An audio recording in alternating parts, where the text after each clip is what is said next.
We're going to look today. What I'd like to, if we are zeicher, is get to the chapters 4 and 5 at Dalad and Hay of the Megillah.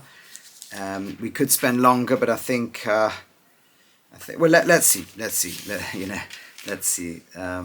what's possible. What's not possible. Either way, so what we've had so far is the decree's gone out, and we remember last time we saw the Malbim. The decree's gone out. Haman's made this decree. He's going to kill all the Jews. He's got the rings. He's got the signet. He's got the official capacity to run the world. And in fact, this is very important because in essence, what the Megillah sets up is a controlled experiment in what happens if the world is handed completely over to pure evil, unimpeded. And so nobody can get in the way of Haman. Right? The king now doesn't have the constitutional ability to repeal a law that Haman's now got the signet ring to sign into law. So the king can't intervene. Right? The queen, as we're going to soon see, is going to struggle to intervene. Mordechai can't get her to... Everyone's going to be in paralysis, and one man is going to rule the entire world, and that's Haman. And in fact, it goes even deeper, because as we pointed out last time, and is well known, right, that even though Hashem's name never appears in the Megillah, which means that at no point could you see the revelation of God directly, yet every time it just use the word Hamelech, the king, rather than calling him King Achashverosh, that ambiguity allows for the hint that that's when you feel God massaging history, moving it.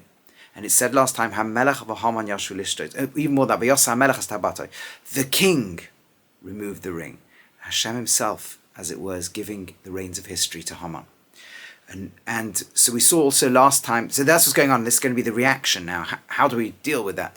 And now what's going to happen, also we saw last time, is important context for this pasuk, this verse, is that the Malbim pointed out that it sounds like there were two letters. A letter that was public to everybody, Liyos Hasidim Liyamazeh, to be ready for this great day, but also a letter that was not revealed, that was just sent to all the governors and concealed, that has the official decree, Lahashmid Laharag Labed, to kill everybody. And later on, the significance of that is going to become very important. But that will help make sense. In the Malbim's reading, it's an unbelievable thing that till the Malbim nobody said it. So this is 1800s, but it's so beautiful in the text that it explains what happens in the next verse, the next passage. Either way, let's go and read this. Mordechai Yadas Kol Shanasa. Mordechai knew everything that had been done. See, according to the Malbim, not everybody knew it. According to everybody else, everybody knew it, but maybe the decrees haven't yet gone. And as the question is, what does Mordechai know that everybody else doesn't know? According to the Malbim, he knows the secret. He knows the back channels. Now, according to, if you don't learn like the Malbim, you could, in other words, if you don't learn like the Malbim, you learn that there's big billboards everywhere saying Lahashmid, Laharag, Abed, kill, murder, obliterate. Nothing's being kept beneath the surface. Everything is revealed. So what's Mordechai know? So first of all, he may know the inner deliberations of what occurred in the room. Right? He spoke to officials who were in the room. He knew what had gone on. And also, it could be the posters are still on their way out. They haven't gone out yet. Okay, we'll see. Either way, Mordechai knows something. Vayikra Mordechai's begadav, he tears his clothing. Vayilbash sak va'efa, and he's wearing sackcloth and ashes. Vayetze b'secha ira, and he's going out into the center of town. And what does he do? Vayizak za'okka gedoyla omara, he cries a cry that is great and bitter. And of course, that reminds us, and it's really, really important because we're always seeing flashbacks in the Megillah back to several episodes in the Torah. I've made this point a few times. Gan Eden, right, what happens in the Garden of Eden. Esav and Yaakov, who are, of course, the ancestors of the characters here.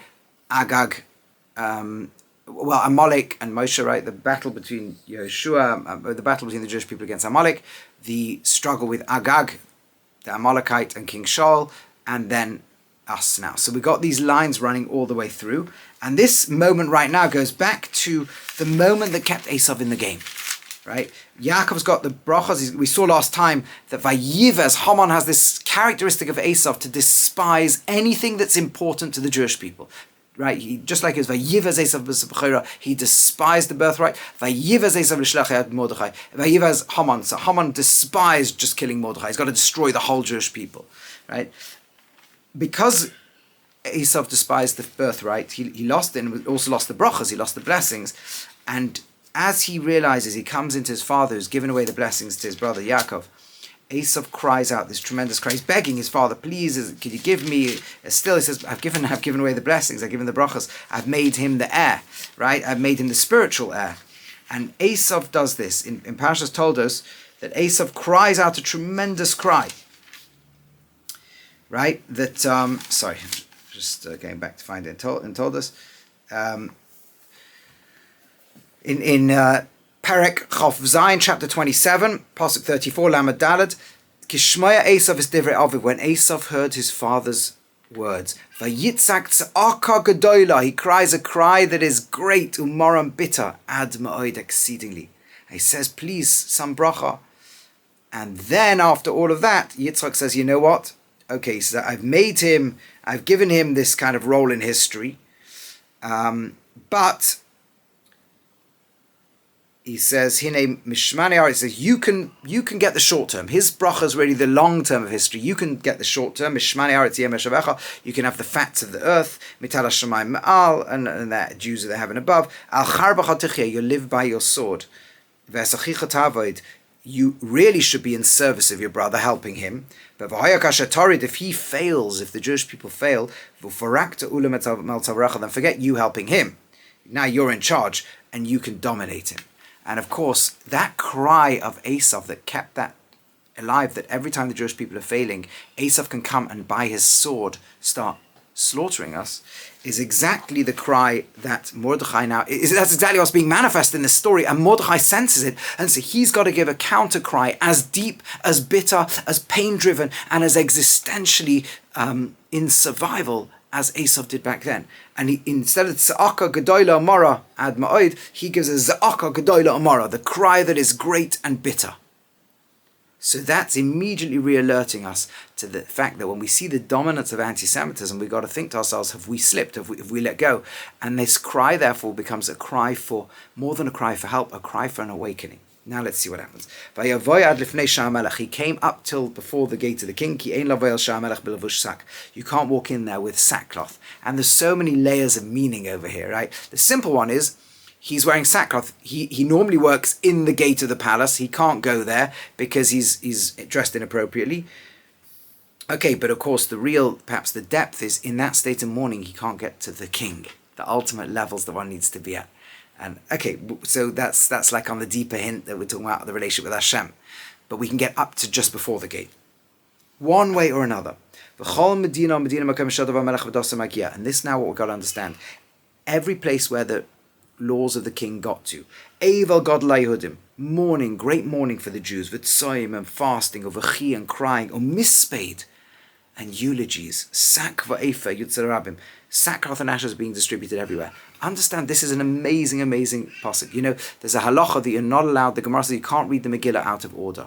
And the point is that, yes, we know the end of the story, but we got to picture ourselves in the middle of the story. Right now, whether it's as the normal way of learning, if you like, that up in every village is a billboard saying we're going to kill, slaughter, obliterate every single Jew, young to old, on one day.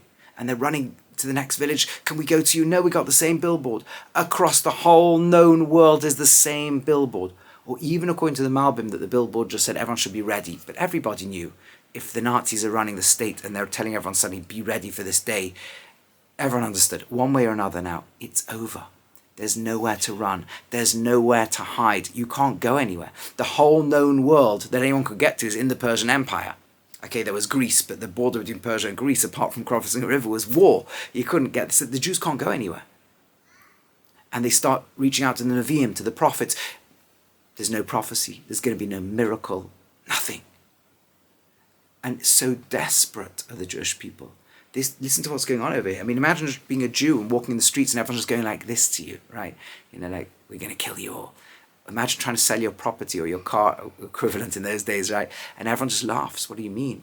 We've been told on these, we know that we're going to kill you all and take all your property. It's so tragic, is it? And so desperate that they are mourning. They're already mourning even though no one's died yet. And they're doing mispade. They're actually eulogizing. Like today they're eulogizing this one. Tomorrow they're going to like all sit around and say, look, it's all over. Let's give her spade. I mean, it's an unbelievable place to be. And we've got to feel that pain, because any pain and tragedy and reaction like this that we will ever experience, the Megillah wants us to tap into it and then watch the journey out. Okay. But Esther, sorry, Sarah, and so now the servants of Esther, right, her maid servants and the other servants of Yigidullah, they told her everything that's going on about Mordechai, which, by the way, for the first time teaches us that two things. One is we now have people working with her, which we hadn't realized before, but most importantly is that they understand how important Mordechai is to her. Right? Okay, either she's incredibly distressed. The Gemara discusses different meanings of that word. And she wants to get Mordechai clothing and get rid of the sackcloth, presumably so she can talk to him. He can't get into the palace like this, right? He refuses. Now we have a man called Hasach, and the Gemara says that he may be Daniel.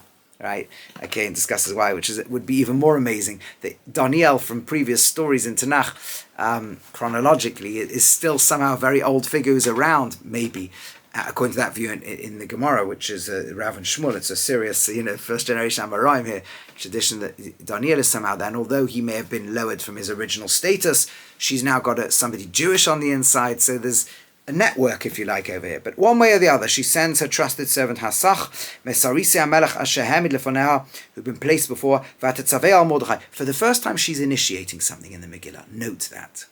And it's going to become stronger and stronger. She commands him about Mordechai, Lodas mazeh va'al mazeh, to know what this is and what this is about. Now, the Medrash brings that mazeh va'al mazeh can also be read as mizeh u'mizeh. It's a hint at the just like the luchos, just like the tablets, the original 10 Commandments are written on both sides of the stone, right, from one end to the other. So why would that hint appear right here now in the text? Because the luchos, the tablets, are about, on the one hand, the relationship between God, but also about man. In fact, that's in essence what they are. The relationship between God and man. God identifies himself as Mitzrayim, who took you out of Egypt. Right, that's our relationship.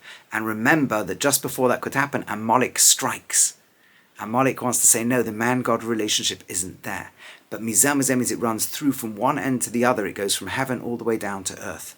So what's happening here is that Haman has sensed an obstacle between heaven and earth, a blockage point between God up in heaven and man as a failure on earth. And that is Esther wants to understand what's happening here. Where's God? Where's man? What's the story over here? And that's the hint at the selection of those words. So she wants to understand what is mazeh va'al mazeh. And of course, what Chazal are pointing out is the phrase mazeh va'al mazeh. What is this and on what is this? So even on the simple meaning, what is this means what are you doing? All right? Are you crazy? Va'al mazeh, and what is this really about? Not what's going on the surface, but what's the deeper layer. And that's, of course, exactly the point. The surface layer is as an anti-Semite who wants to get us. The deeper layer is we've disconnected from God. Okay, so let's go further. Every pasuk, every verse is just so laden with meaning. But Hasach went out to Mordechai, to the Rechov. Nowadays in modern Hebrew means street, but in those days it meant the city square. That was before the gate of the king. And Mordechai told him everything that had happened to him. Now, of course, that word kara is exactly Amalekism. Asher kara chabaderech, who happened upon you along the way. Of course, Amalek attacks. The most premeditated thing Amalek does in striking the Bnei Yisrael, the Jewish people in the desert, it's called karcha. They happened upon you. Because for Amalek, mikra, coincidence, meaninglessness is ideological. They believe the entire world is meaningless. They believe nothing is valuable in this world. And so Mordechai uses that phrase, karahu, right? Hinting that we really appear to be under the ideology now. And Hashem himself seems to be running the world this way, as if it's all mikra, as if it's all meaningless, non-interventional, no miracles. For Ace Parashas, I guess, as he told him all this, and about the finances, all the financial arrangements that Haman has made to the treasury of the king, so that he can kill the Jews. And now the copies of the law that were given out to destroy the people, the Jews, he gave to him. Now, according to the Malbim, this is amazing, because the Malbim says these laws were not revealed to the public. So Mordechai's got hold of a copy. According to others, perhaps Esther wasn't yet aware inside the palace. One way or the other, he's giving her copies of this law to tell her, to instruct her to come before the king, to beg, and to seek for her people. Now again, there's a hint here back to the story of Esav and Yaakov, because the begging, it turns out, just give me one sec, the begging is actually an echo of a reaction that Esav himself had, or not Esav, the angel of Esav, because, and we're going to see this will play out more and more in the Megillah, in Hosea, the prophet Hosea, when he recounts the story of the struggle between the angel of Esav and Yaakov, right, he uses the phrase, he says, Vayisal malach vayuchal, Yaakov overcame the angel in the struggle. The angel cried and begged. That phrase will appear later on. Esther will eventually go into the king and cry and beg, right? And see, and that will be kind of, again, the antidote, undoing anything that kept Esav in the game. But right now, it's not going to happen. Right now, if you didn't know anything about the text and you just heard this line, Mordechai has commanded her to go and beg for the people, then you would say, what would you say? You'd say, well, of course she's going to do it, because it's Mama Mordechai Esther Oisa, right? Esther just does everything Mordechai says. She's appeared so far in the story to be ultra passive, right? Very non-assertive, and she does everything Mordechai says. So that's it. She's going to do it. She's going to go in. She's going to beg for the people, and seek for her people. Asach comes, Esther, and says, Esther Mordechai, and we expect Esther to carry it out. And here comes the shock. Esther says to Asach, and now she gives the commandment to Mordechai, and here comes the stinging rebuke. Kol Avdei Melech. This is the craziest idea I've ever heard. Every servant of the king. You don't even need to be a servant of a king. Every little peasant, every school kid, everybody knows. There's a constitution here. There's a law. Nobody, not including the queen, nobody can walk up to the king. You cross the line in the inner courtyard. Without who hasn't been called. There's only one law: death. That's what the guard do over there. That's what their job is. You walk in without papers, without having been summoned. Bing! You don't even cross the threshold. Unless the king raises the scepter to give them life. Forget it. 30 days he hasn't even called me. And so stinging is this rebuke. It's so shocking in context of who we thought Esther is till now, until we realize that, as the Gemara has told us, it's tznius, and tznius, as we saw with the ancestors of Esther, Rachel and Shaul, never means just to be meek. It means to hold things in reserve and to know when they need to be projected. And here it's being projected. And so sharp is the rebuke that the next pasuk says, "Vayagidu leMordechai es divrei Esther." It doesn't say Hasach went. It was told to Mordechai the words of Esther. The Gemara says he was so ashamed he didn't even go himself to deliver it. He had to send somebody else, and eventually the message got there. But this is it. And watch Mordechai's reaction.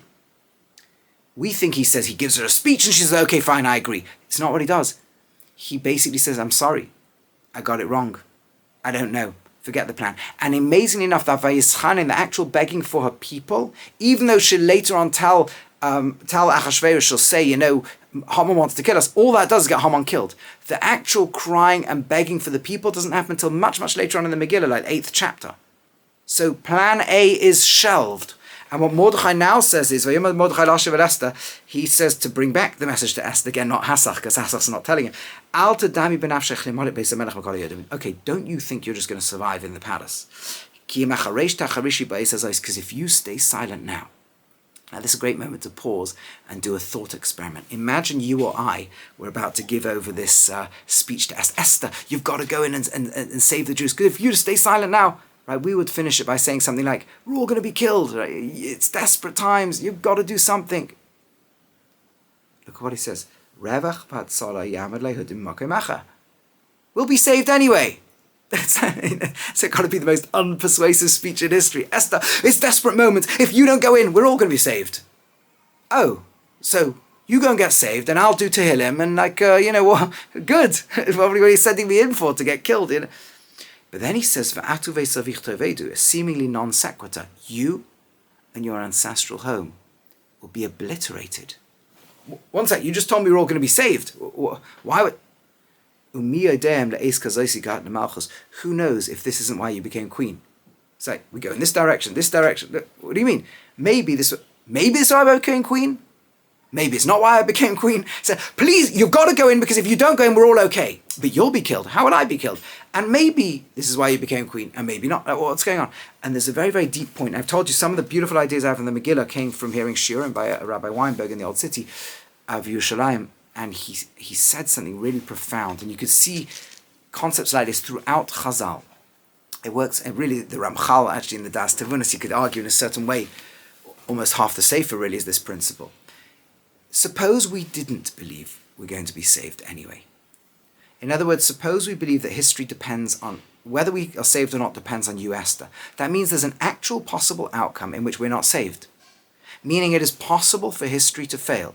The Jewish people are destroyed, God's plan fails, and maybe God zaps in with a huge miracle, puts in a new world at the end, and everybody can walk into it, and fantastic.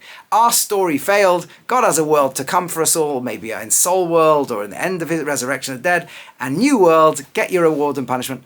Then I would say don't take the risk. In other words, it is actually possible to fail, so don't take the risk, because evaluate your life. Maybe we should wait a few months, maybe we should wait for the miracle, right? And the probability of success is so low. But that's not what history is. The whole point is that what the depth of the Torah's worldview is that all of history is going to produce a revelation of oneness of God. In other words, what will be revealed is everything was part of the plan. And what that means is history is like a narrative or a story being co-authored. We are choosing its pathways all the time. But God is engineering it in what the Ramchal describes as Hanhagas HaYichud, a deep, deep underlying drive, moving everything to the point of revelation. And in that fight, God's going to engineer that final chapter with a great twist that will reinterpret the whole rest of history.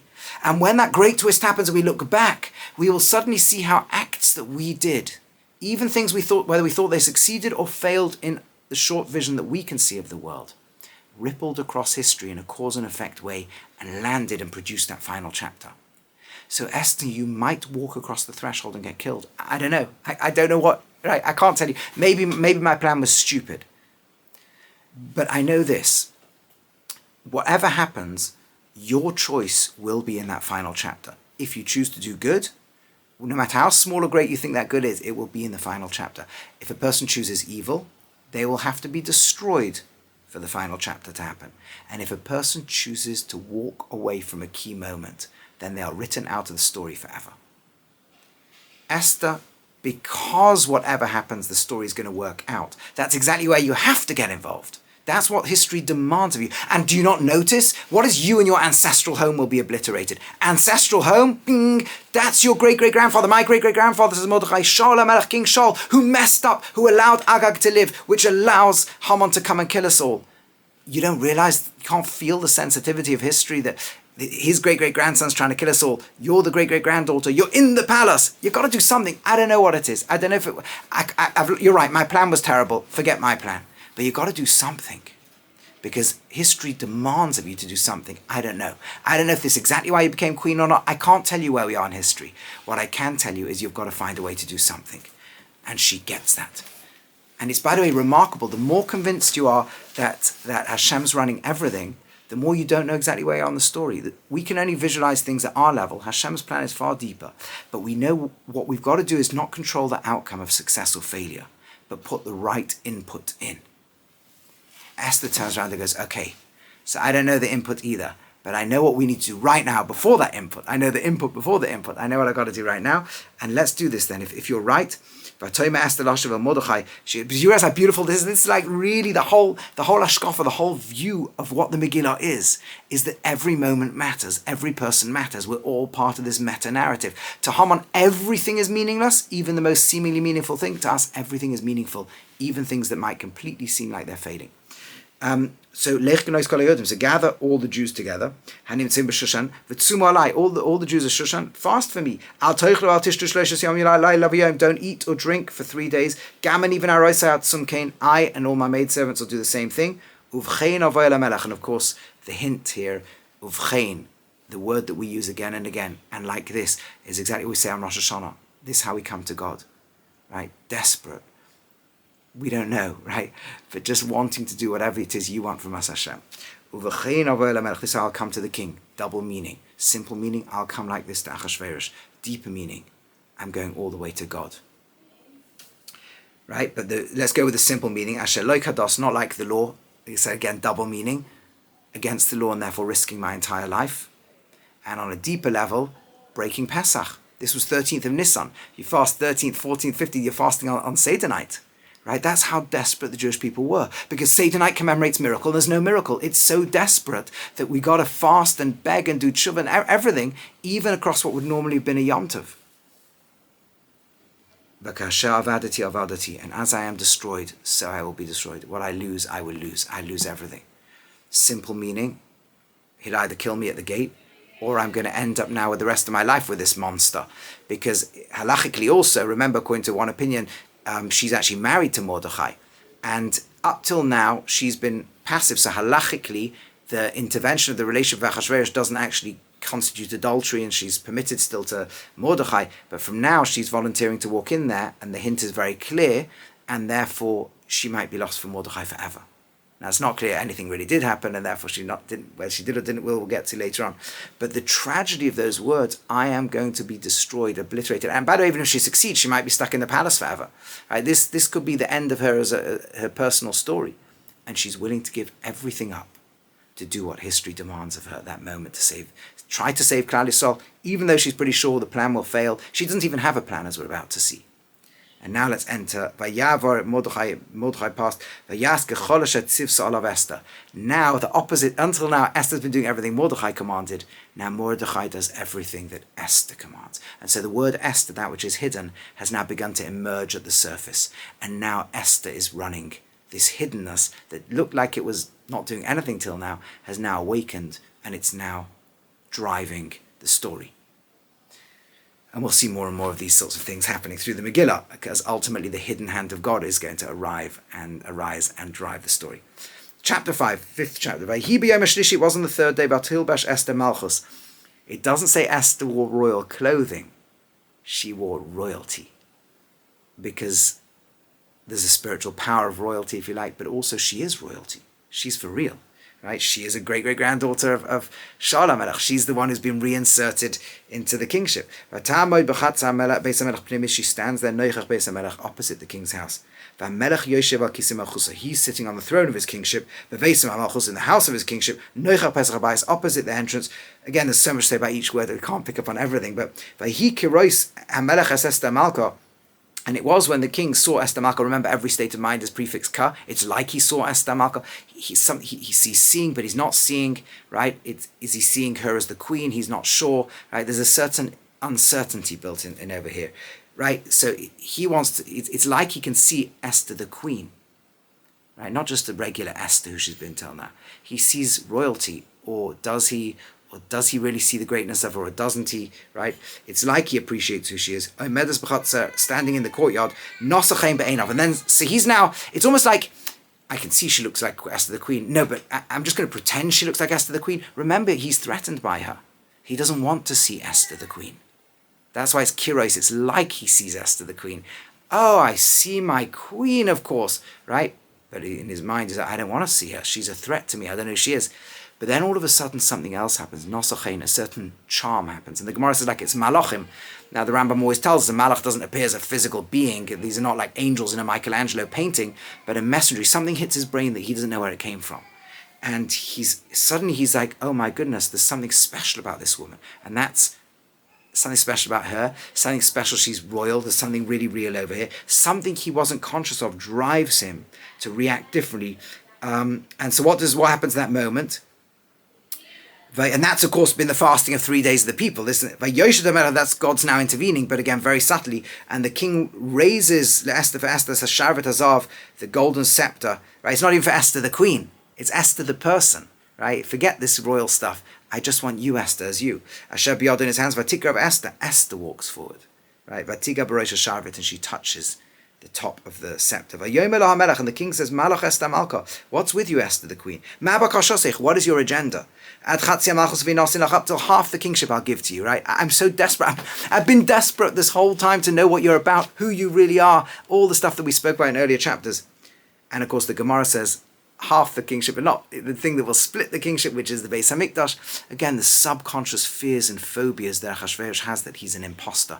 And he's possibly sensed something in her that is connected to that real other half, a royalty that's greater than his, ultimately part of the people for whom the Beis HaMikdash was built, where God's presence really, where real royalty comes into the world. So he's in a complicated state of mind. He didn't want to see her as the queen. He didn't even know if he wants her at the gate. And then all of a sudden he finds there's something about her he can't explain that is drawing him back to her. And this kind of sense of, on the one hand, I want to give you everything, but I'm also threatened by you. It's all going on over here. And what does she say?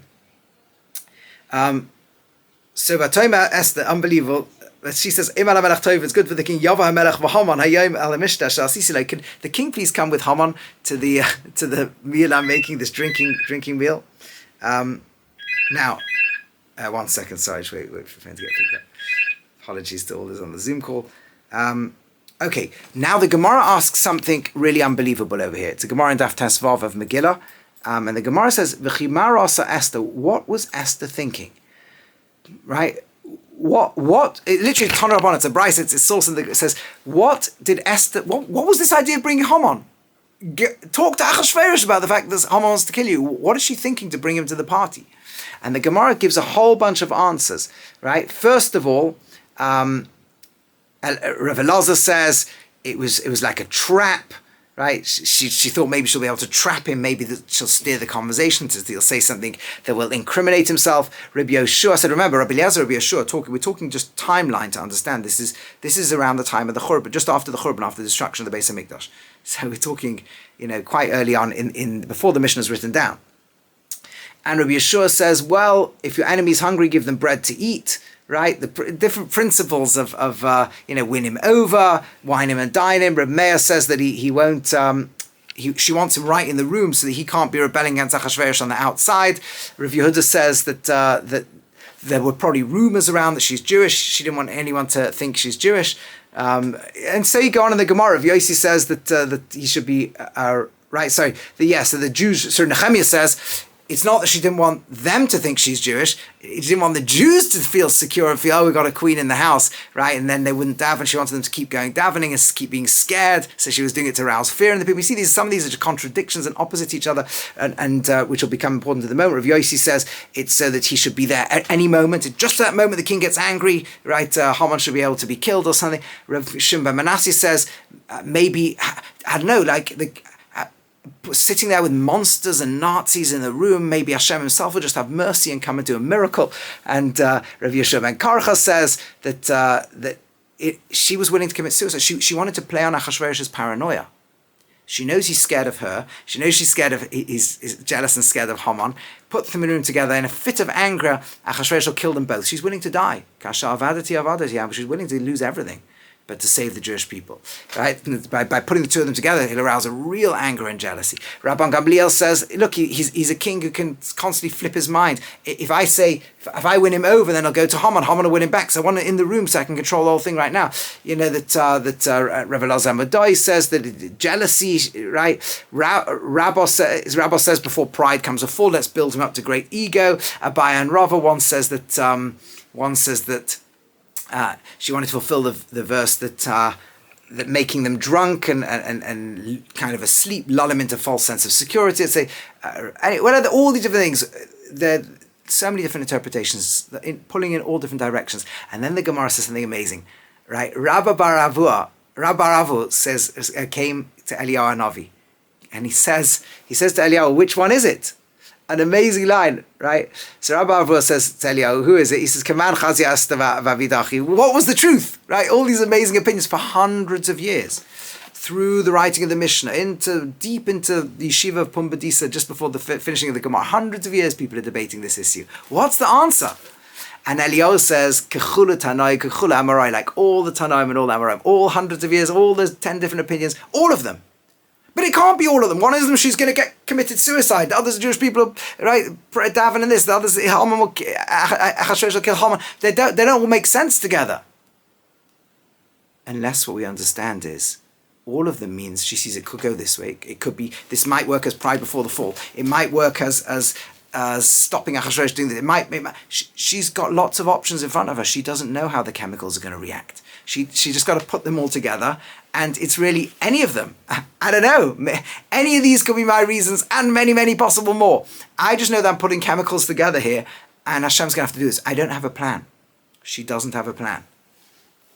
Who knows if this is why he became queen? Mordechai doesn't have a plan either. He tried to plan. She told him it's a stupid plan, right? Just to walk in the king and say, hey, let's save us. She's now trying an alternative plan, but she doesn't really know the plan. She just knows that if you're right, I've got to be sensitive to history and trying to do the right. Let me put the ingredients together and let Hashem cook his stew, and let's have this, right?